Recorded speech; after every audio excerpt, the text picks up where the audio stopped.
Welcome to the Hunting Beast Podcast, your source for hunting tactics, news, and stories.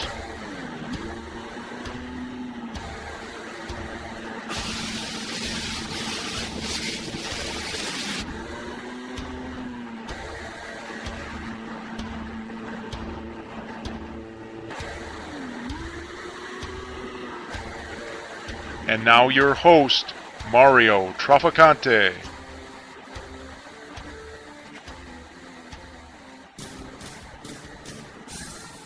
That bed ain't so easy to see anymore. It hasn't been used all that much. Right. You know what I'm saying? So those kind of bedding areas, you kind of got to bump into or run into during the season, or start to use your head and start to figure things out and say, something's going on over here. So it's not something where I can give you this plan where spring and January, you're going to go out and you're going to, because you're probably not going to be able to see it. Right. Yeah, I think that the downwind of doe beds is important. I think on your sits, like a couple of properties that we hunt, it happened over time, but you start to observe, hey, there's always doe coming out of this area. They're coming out, they're coming out, they're coming out. Well, now the wind predominantly moves in this direction as it relates to those doe. And then you start to see how the land transitions between maybe one island in the marsh and another island. Or even in the example of hill country, in the land I used to hunt, where there's a doe bedding area. How does the wind blow through that? And think about how you've seen deer approach that bedding area or use it. And a couple that spot that Dan gave an example of, I mean, there were 2 bucks that day that actually gave chase to that doe. A smaller one that was west of the island that I was on. And that was satellite, because he couldn't bed where the big buck was. Right. And that was even a decent buck, wasn't it? A nice 10-point? Right. But it was smaller, much smaller. And I've kicked, since that time, walking onto that island, I've kicked a deer, presumably a buck, out of that satellite bed, which is kind of interesting. It was earlier in the season, so thicker and growing up, and there was a buck bedded in there. I assume it could have been a doe, but so for me it was starting to put the pieces together of the deer traffic during the rut, and then starting to say, okay, this is where I'm seeing most of the doe, and now this is starting to make sense based on wind and travel. How could that buck move through the property and smell and bed check all the doe? Yeah, when you get back down to the we went off on kind of a tangent, but if Right. we go back to the basic question here, most of my rut tactics that are successful for mature bucks are not sitting funnels and stuff. That's not to say I don't do it for mature bucks. Occasionally, and one good example is hill country, is I will catch them on leeward hills cruising, but in very close proximity to bedding, to where they're bedding. Yeah. One like, if any of you have watched the New Hill video, and I'll probably get slammed for this because half of you are still waiting for it, but if you watched the New Hill video, the buck I shoot by Andres, that's a non-pressured area, and that buck, I searched that whole freaking 800 acres for that buck, and he wasn't leaving one little tiny area, one little tiny leeward ridge, until after dark, and I had to slip into that leeward ridge and kill him. Is basically what it boiled down to. Yeah. Mature bucks are not running around through funnels in broad daylight on a regular basis. Sure, they make mistakes, but it's not commonplace. In order to kill mature bucks on a regular basis, you have to hunt them where they regularly are, not like everybody else is doing. Right. Yeah, I would agree. It's still. You can in general just go back to your same beast tactics. If you get on top of a bed and that buck's there, he's going to get up and move around in his business. But think about that buck. I think it's the middle one. That's a spot where we're hunting during rut. I shot my buck. I'm watching over, and I could see a scrape from my tree. I didn't know it was a scrape till I'm in my tree. right. But like you said earlier, we're always observing. And you see all these deer getting up in that swamp and going to that spot, right? Yeah. It is peak rut. They get to that spot, and before they get up on mainland, before they get to where people are, it's dark. But that spot was the key spot. Right. And you moved in there to hunt that buck based on me seeing it moving over there. And you got right over that scrape, and you could hear that buck get out of his bed. When did you shoot it? Right at the edge of darkness. Right. And it was typical beast fashion. He gets up a half an hour before closing. You shoot him at closing. You're not shooting those bucks, rut or not, 200-300 yards from their beds. You're not doing it. Right. And that's that concentration of trails, or I guess Dan talked about this. It's a convergence of trails. He also talked about this community scrape. And that's a big one, because I can't tell you how many big bucks I've shot on those scrapes. And this even gets outside of rut. I mean, I've done it in an early season. Yeah. Those scrapes, what's going on is when there's a lot of big buck bedding in a small area, there's going to be one community scrape where they all stage. They come out and they smell who's been there, who's doing what, and that's where everything's established. I don't understand everything about it. I just know what goes on. Yeah. And that spot is the spot to be. If you find a scrape near bedding, hang a stand. Yeah.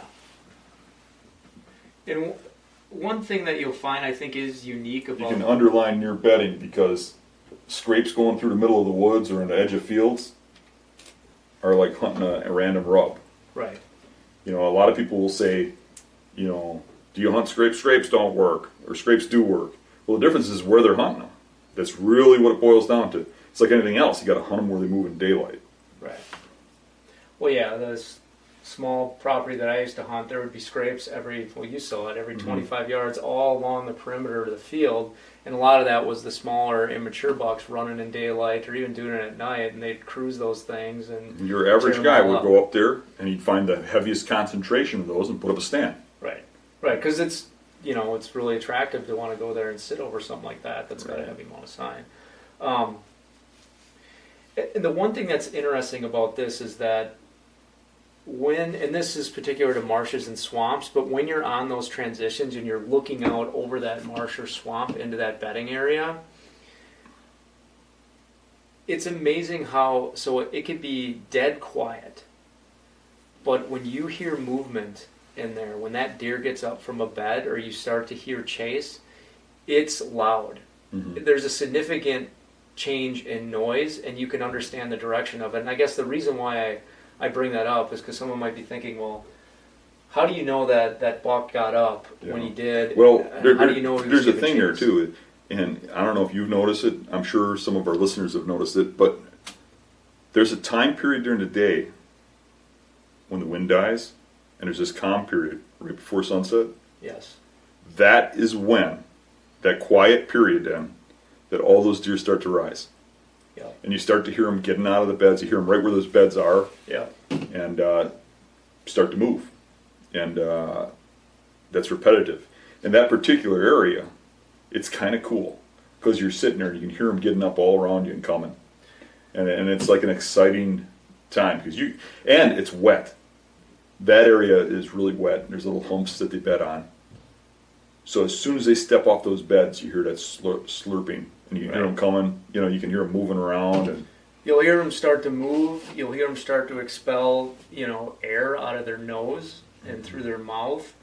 It's weird how calm and still and quiet it is in there that you can actually hear this. And this buck probably bedded, because we found his bed 100 yards, 120 yards from where I was set up on that point. And there was another deer in this picture, and it was a doe that he was given chase to. So you think about that, that doe was moving through that area or bedded further out, and that buck got up and he liked what he smelled, and he was moving through there to investigate. Mm-hmm. But the key is, though, why did he pick that spot to move to? And I think that's because this convergence of trails and that community scrape. Mhm. That's why he was going to that spot versus, walking in a different direction. Right. So, Well, we've noticed too, even the does and stuff go to those scrapes. yeah, Everything's going there, so they're going there to find out what's going on. yeah, It's like turning on the news station in the morning. You want to know what's going on? Go to the scrape. yeah. So, downwind doe bedding, really good. Focus on your buck bedding that, leeward hillsides. We've seen this in hill country time and time again. Convergence of trails, community scrapes. I got another one. Don't fall into the bull crap of believing these deer are 10 miles from here because it's rut, or to have new ones in the area, and that's what you're hunting, because that's bull crap. They do, and studies will show it, take off and go 10 miles and then come back, right? It's a day or two. Usually you're hunting them in a key spot, and you're going to kill those big bucks by moving around. And we're going to get some arguments here, and we're going to get people going to post on the Beast that I'm wrong. Yeah. And it's because they hunt in a different manner than I do. And they've had different results. But my results of doing it both ways and hopping around and sitting in the same funnel over and over again, you systematically hunt down that property and hunt the key areas in each section of your property, and you're going to get on much better and bigger and more often bucks during the rut. Believe it or not, they hole up in certain areas. They do. And we've seen that many times. I've seen it many, many times. The older they get, the more they lock into an area. And they might shift that area during rut, and they might expel from that area and go 5 miles and come back. But they've got certain areas they're going to be in, and by shifting yourself around and hopping around, you're eventually going to cross paths with that buck. Sitting in the same spot, when he does come through there, if he does want to shift over there, he's going to smell you been there. He's going to move on, or he's going to go around you. You got to keep hopping around. You got to keep trying different areas. The good part about moving, and even if you don't get a kill, what you're observing and the intel that you're gaining on that area, you're going to be able to use year after year, because you might observe a mature buck either tending a doe or giving chase to a doe or chasing off smaller bucks in one of those concentrated areas. And maybe for that year you can't get in there and kill them. But that buck and other bucks are going to use that area.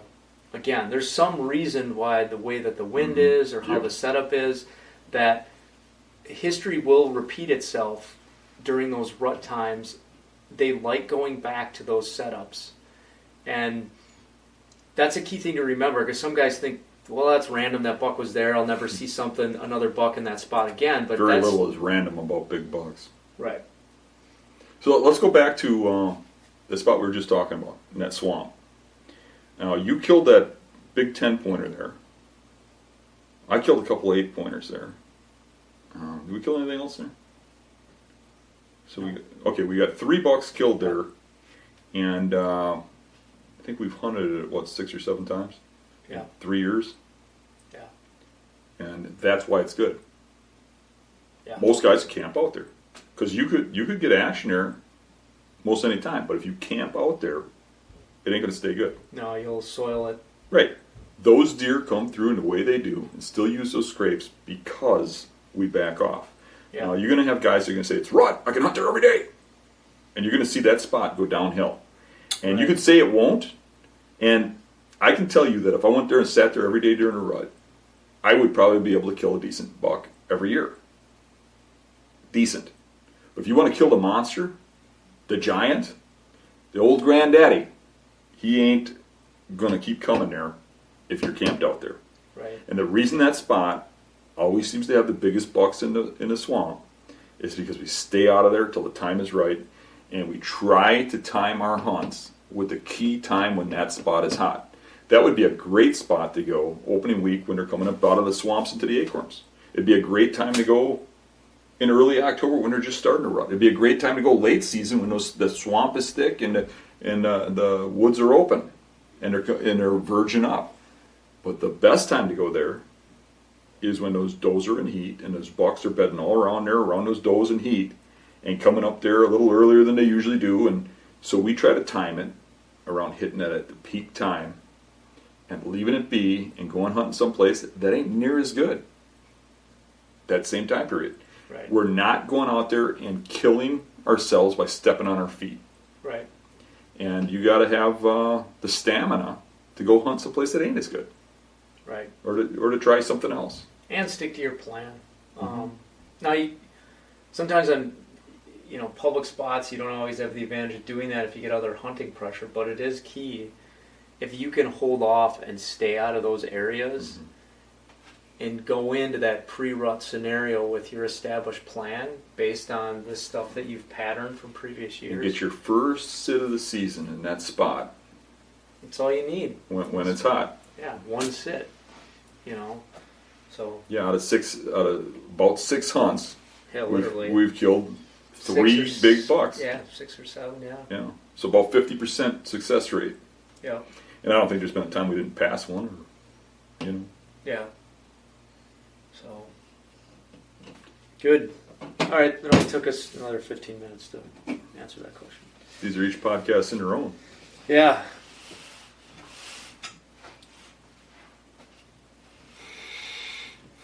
All right, next question here. I'd like to hear more about farm country buck hunting. So, small timber blocks connected by fence, row type cover. Fields are either agriculture or 8-foot tall scrub and gabs. So it reminds me of a crossword puzzle on an aerial map. Difficult to hunt bucks effectively. So you Not really. Simple. The first thing you got to do is get out of the woodlot. That's where everybody goes. When I think about farm country, I can tell you this, that the overall majority of the big bucks I've killed in farm type territory have not been in the woods. They've been on fence lines. They've been bedding around brushy ponds. They've been on a patch of brush in the middle of a field. They've been along a ditch line. They're in some little overlooked spot that everybody misses. I can think about a farm I hunted last year, where a friend took me to do drives. And we went to that farm, we drive through the farm, and the way you go in, you got to drive right through the farm and all the equipment, take this dirt road that's the driveway for the farm, and then go past it to way back where this big wood lot is. And we get in there, there was tree stands everywhere. We're going to drive this, and he's telling me all these big bucks are in there, and I'm like, really? This is getting pounded. Yeah. But we go to drive that. I go to set up on the back side. Now, it's his property, so he's doing things his way. I'm just invited. So I go on the back side, and I see like some brushy trees to set up. And were you along on that? I don't know if I was or not. So anyways, I go in those brushy trees. And as soon as I step into those trees, deer jump up and run all over the place. So they're doing that drive. One guy jumps a deer. Where does that deer jump?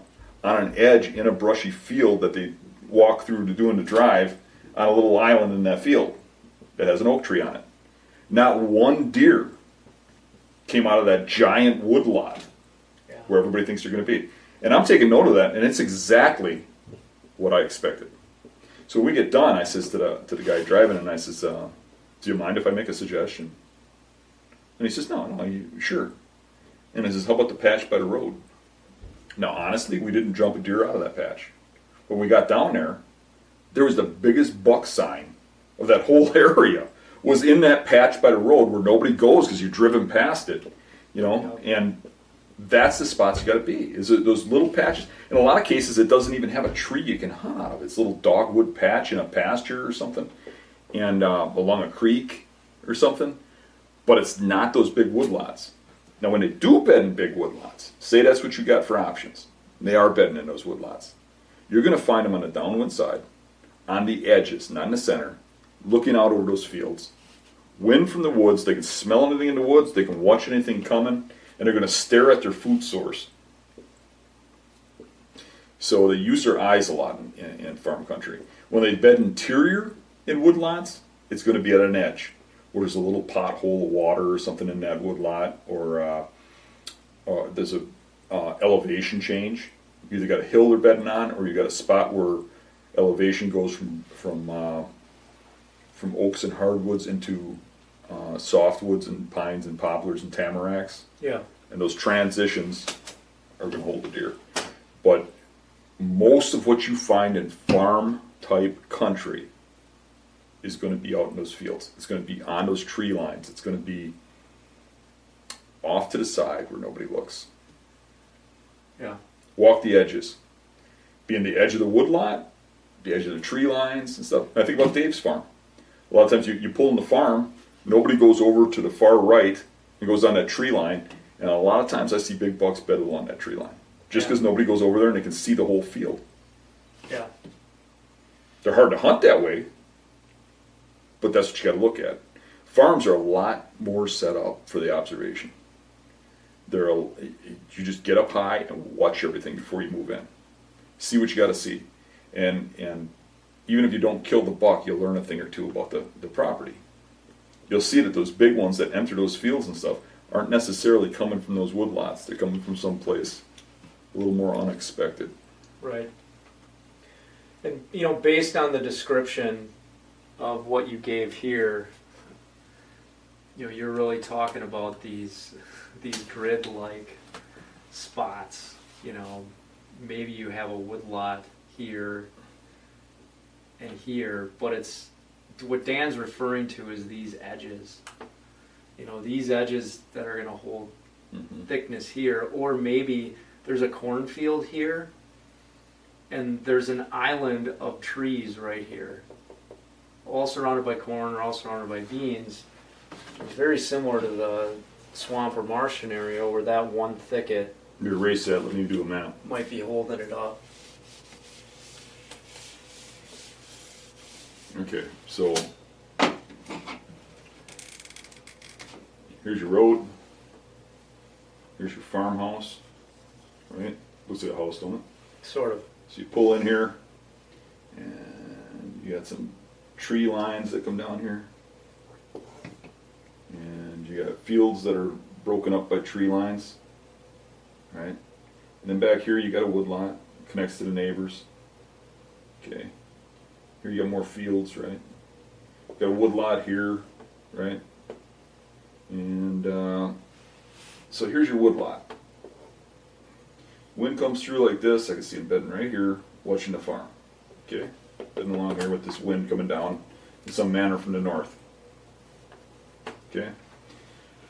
I can also see him bedding along these field lines. And let's see, you got a T-cross in here, and this is the neighbor's fields, and it gets a little thick here. I can see him right in this little tiny patch of trees that's connecting these. Or you got a spot where it's kind of wet here, so it gets a little wide. Well, here's a spot where nobody comes to this farm, walks along the farm and hunts here. The deer would see you coming and everything else, but you could probably swing around and get into over here and come along if those deer are getting up and feeding down towards the fields and stuff. But the thing is, you got to know where they're at. They could be on these tree lines anywhere. They could be in a patch of CRP where it just gets a little thick here with CRP and a little dogwood growing into the field maybe a little bit that they just go around with the tractor because a tree fell there. That's the kind of stuff where I'm finding those big bucks. This, not so much. I mean, that's not really where I'm seeing them. You get into these farm lot woodlots, and one of the biggest problems is they usually don't do logging on farms. Yeah. So this is 100-year-old trees, and you get in here and you can see for a mile. It's wide open. Yeah. You know, you have to have some thick cover for deer, and they're going to be on the edges. If they're in here at all, and this is solid, uncut timber that hasn't been cut in 100 years, they're going to be along the edges if they're in there at all. Or if there's a little wet spot in there that's got a different kind of tree, they're going to be on the edges of that or in the middle on an island. But they're not going to be bedding in the middle of open timber. Everybody thinks you got to be in woods, and deer are not woods animals. They're edge animals. Every tree line on here is edge. Yeah. And that's what you got to look for. Your map there reminds me of a spot. Now, I never I actually... remind you of anything. It didn't look like anything. It was a bad map. Now, I never actually watched a buck get up out of this spot, but my assumption is that there was one living there at certain points. Now, this field, we'll just draw it kind of like this. And there was another adjacent field here. Now, the lay of the land, your elevation point was here. Okay. And then Which way is uphill, which way is downhill? This is uphill, okay? So this is lower. yeah, so Okay. I'll draw that out. Here's your elevation lines here. So this is the top of the hill. Okay. Literally the top of the hill is right here. So what was kind of interesting about this is that this spot here was a row of oaks. Okay? This spot here was prickly ash, thick dogwood type stuff, but obviously there's a field edges of dogwood. So you know, you had, this is a thicket.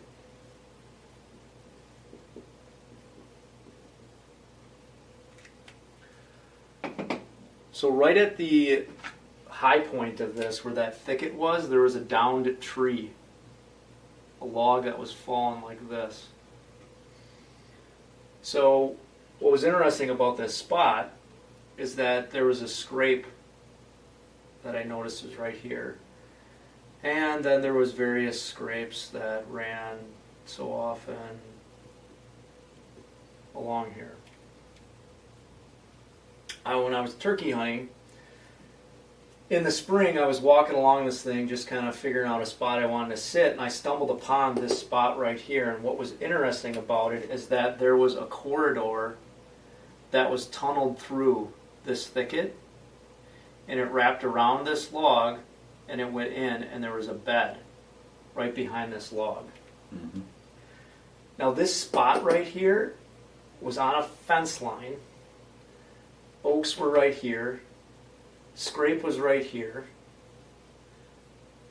From this bed, this whole lower part, where typically, you know, I'd seen deer funnel out of these lows, you could see this whole backside. If the buck rotated or turned its head, it could look, now it dropped in elevation here, but it could see this entire section of this field on this side.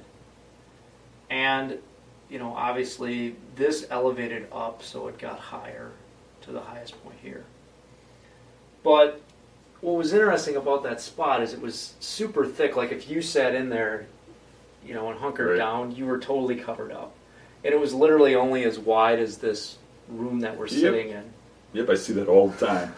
So, yeah, now I never actually had a chance to hunt that bed, but it makes me think how difficult it would be to try to get close to that thing, because he could literally, depending on how the wind came across there, he could smell you and he could see in every Yeah, direction. you got to wait for the right wind and come maybe in from like up here and down to here into these oaks. But the thing is, now how do you hunt that buck if you don't even know he exists? Right. If you're hunting this over here, this big wood lot, right? Yeah. You're just tipping him off and he's just paying attention to you laughing. Yeah. You have to sit something like this with an observation. You have to see that deer there, know he's there, or have found a bed like you did, Yeah. and see it how he comes out of there like you did. I mean, you did that during turkey season or scouting. Yeah. But you can also do that by observation. Right. And a lot of times you can't really tell if a bed is good or not by just scouting in spring or whatever. Right. Sometimes you need to actually sit, you know, come up here, climb up a tree, and you got the wind going this way, and watch. And maybe you got to try different winds because he might not be there in every wind. But you have to watch this thing in order to know. And it's hard to get that across. I mean, that podcast I did with the Open Air Project guys the other day, Yeah. the one guy says, you know, I really like what you're saying about observing. He goes, but man, I have a hard time doing that. It's a wasted hunt. It's not a wasted hunt. I mean, a wasted hunt is coming here, sitting here when the buck's bedding here and letting them know you're there. That's a wasted hunt. Right. You know, you need to really figure out what's going on before you move in and bumble around. You know, nothing's a wasted hunt if you get something out of it. Right. You know, it doesn't hurt to sit there and watch. You can even do it just before season. The week before season, if you're not sitting in tree stands watching what you're doing, you're an idiot. Yeah. I mean, that's the best time to be out there, the week before, doing your observations, because you're getting an observation sit, and you're not burning a hunt. Right. Right. Yeah, and I mean, I think some of you guys that are really interested in this, it's just fun to do. Like, you get to be out in nature anyways, and think about it. If you make an assumption, like again, I never got to hunt this spot, but if I make an assumption that that guy's living there, and maybe he's living there during early season because he's in such close proximity to these dropping oaks. Okay, maybe he's there during rut because depending on the wind, he can scent check anything that's coming out of bedding over here or this scrape. He sees it, he can go give chase. But the only way you're going to know that, and this is just, the more I think about this, how difficult it is, because you're so low here, you can't set up an observe here, you're too low in the field, so you'd have to sneak to this little edge or this little edge where he can't see you, and the wind, is blowing, so he don't tip him off with scent, and get up way high, like way as high as you can. Every time you find one of those mature buck beds, when you look at it, you would have thought that farm was easy to hunt, but you see that bed and you're like, holy crap. Yeah. He's got me. Right. And it's every one of them like that. But where I got an advantage over most people is I've been doing this so long and looking at this stuff so long, I'd probably walk onto your property, look at that, and just go straight over there and hunt. Yeah. I mean, that's the first thing I do is be like, let's just check out what's in these oaks. And I'd creep up here without ever even looking, ever doing an observation, and walk down this and find a sign coming out of it and set up just from a distance from seeing it. Yeah. And that's, you get that eye from looking at this stuff long enough. Right. People have it already ingrained in their heads that they have to be in this wood lot and they have to hunt every day. Yeah. You got to get that uningrained. Yeah. You have to change your ways. Yeah, spend your time studying and doing your homework on the spot that you want to hunt, and you could hunt it less and probably have more success. So, all right. Hunt less, kill more. That could be a T-shirt.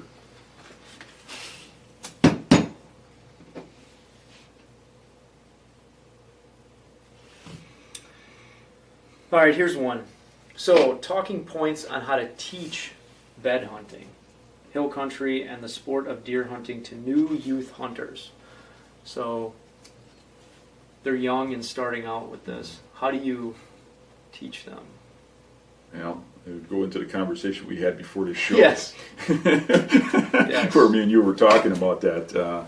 I think kids are getting taught incorrectly. I think they're getting this idea that they have to join a team or push products and stuff. You see these kids driving around with 50 stickers on their truck from every product out there, or their signatures on a forum underneath their name with every product they use, like it's an endorsement for those products. I would say if for a kid, you need to just go out and hunt. Have fun. Don't worry about what other people think. Don't worry about being part of a team or anything. Just go have fun. If I think about the best days of my life hunting, it's when I was growing up, didn't have a clue about anything. I was just stumbling around hunting. Man, those were fun days. I mean, and that you need that. You need that in your childhood growing up. You need that base. That concludes today's podcast episode.